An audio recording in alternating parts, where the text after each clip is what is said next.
He built this man's house, every wall, every room, and then one day he turned against him. Pattaya, Thailand, 2003. By the time the homeowner reached his front gate, it was already too late for him. Hi you guys, and welcome to the G.M.C channel. I am Esther Vincent, also known as Leah Mia on social media. In this channel here, I talk about the ghost, the mystery, the crime, and if that is up your alley, subscribe to the channel, help the channel grow further. Today, I hope you guys stick around till the end, and I hope you guys would leave me maybe a thumbs up, a comment, maybe share the story with others.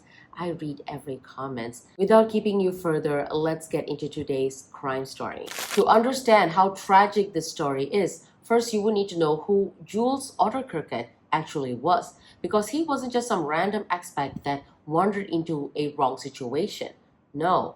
Jules Marcel Nicole Odekerken was a 49-year-old Dutch businessman, educated, accomplished, and by all means, a genuinely good man. He worked as a director for Rabobank, one of the largest banks in Netherlands, with postings in Jakarta and Bangkok, so the man had credentials. He came to Thailand in 1997, and like many people who visit the country, he fell in love with Thailand. Not just with Thailand, but with a Thai woman named Marissa Promana. Now, Marissa, I read in a newspaper article that she was a sex worker and was connected with a brothel, but despite that, Jules married her. He gave her a beautiful life in the Netherlands for a while, but Marissa struggled to adjust to the country's weather and to the Dutch lifestyle.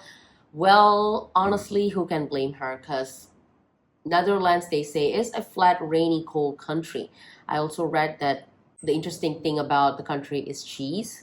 I don't know. I've never been to the Netherlands. I hope I can visit one day. But yeah, Marissa, it was just not working for her. She was struggling. So Jules, he packed up everything and moved back to Thailand. That's the kind of man Jules was. By 2001, Jules left banking and started his own business, founding Quick News Pattaya, a newspaper that is targeted towards foreigners living in Pattaya and Phuket. He was building something, creating something, putting down the roots. He was so well regarded that he received a formal award from Princess Ubol Ratana herself for his contributions to the community. Marissa already had a daughter before the marriage, so they got together, married, and they had a son together, so two children that Jules just adored. And he was having his dream house built in a beautiful property in Pattaya. Construction handled by a local man named Anupong Sutani.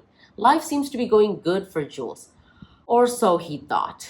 Now let's talk about Anupong Sutani, the builder, the contractor, the man Jules trusted to construct his new house. Anupong wasn't just a simple construction worker. He was a municipal councillor from Lang Suan in Chumphon province. He had political connections. He was what people in Thailand called a fixer, the kind of guy who knows people, moves in the right circle, and can make problems disappear. Jules trusted him, welcomed him into his life, probably even had some snack or drinks with the man. Big mistake. Somewhere along the way, Anupong and Marissa, Jules' wife, began a secret affair right under Jules' nose, inside of Jules' house. The irony of it all, right? It wasn't just a fling. No, it was a full-blown romantic relationship. Deep enough that Marissa fell pregnant, and the child that she carried, the one that Jules believed was his own son, named Sob Chai, that child was Anupong's baby. Jules raised another man's child, a child fathered by the man who would eventually murder him, and he never knew. Now, Anupong wasn't just content with having an affair with Marissa.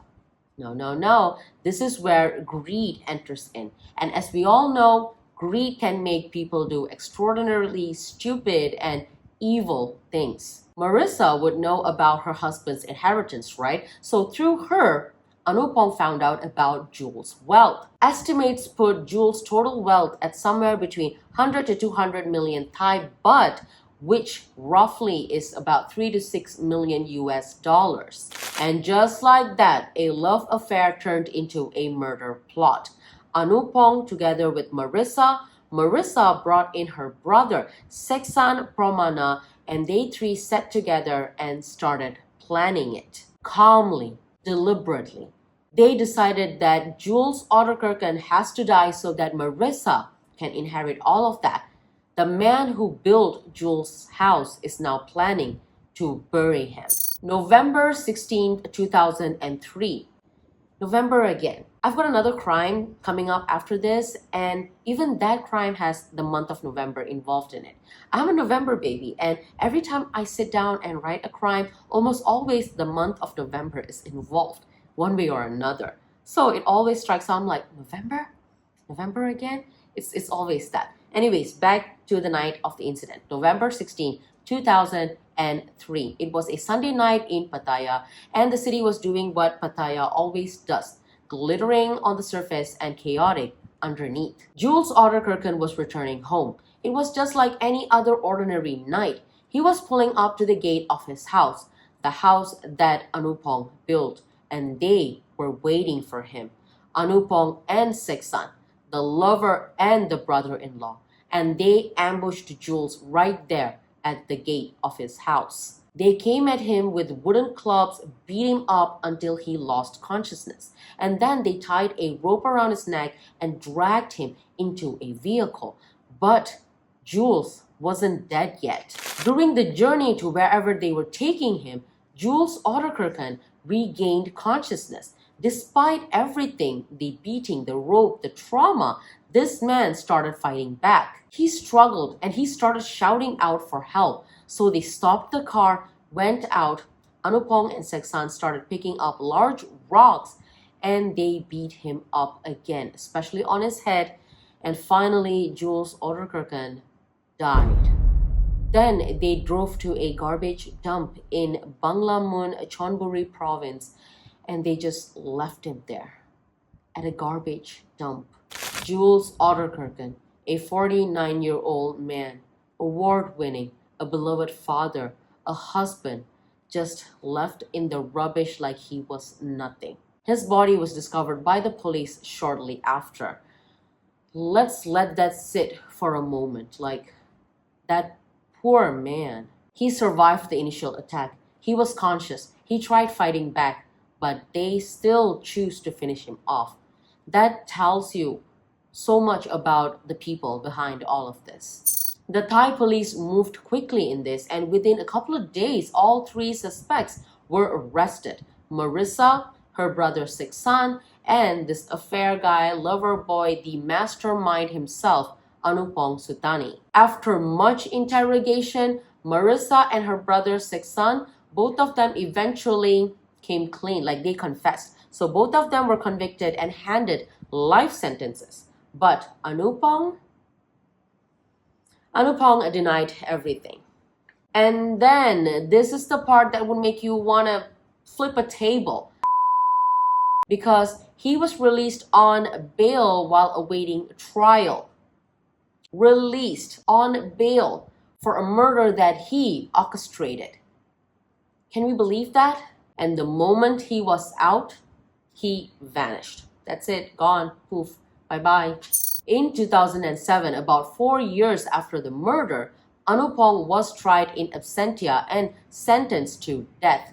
A death sentence handed down to a man who wasn't even in the court to hear it in the first place, because they let him out, he went into hiding and just decided that the law wasn't really his problem. And here is where it gets even more maddening, because the case was not even properly investigated in the first place until the Dutch Ministry of Foreign Affairs and the Dutch Embassy in Bangkok personally intervened. Jules was a foreign national, and it reportedly took years of diplomatic pressure before the Thai authorities took the case with the seriousness it deserved. I've seen this multiple times, especially when a foreign national is involved in a completely different country.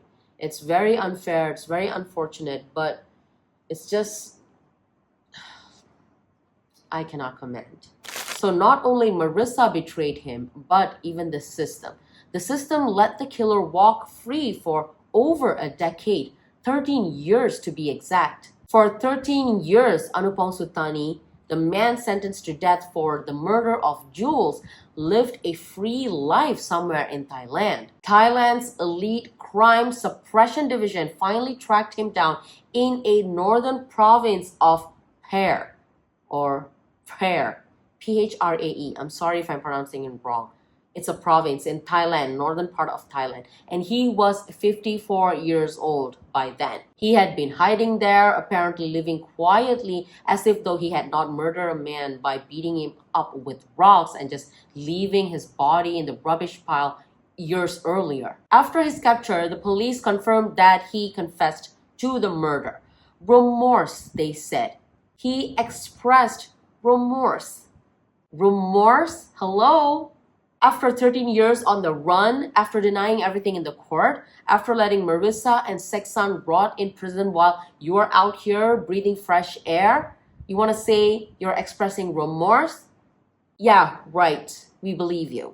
I want to go back to something, because in all of this drama, the murder, the fugitive, the death sentence, one detail always gets overlooked. The baby, Sop Chai. Jules Odekerken raised that child as his own son. He would have most probably changed some nappies for him, read him bedtime stories, looked at the child and thought that was his flesh and blood. Marissa knew the entire time that that child was Anupong's, and Anupong knew as well. And yet, Jules, this good, trusting, generous man, had no idea at all. It wasn't until after Jules' death, when investigators were piecing everything together, that the truth came out about Sop Chai's paternity. Jules died not knowing. For me personally, that detail makes this case very unbearable. Everything else, like the affair, the conspiracy, the murder, those are acts of evil people doing evil things. But this is a level of betrayal that I feel like it goes beyond the crime itself.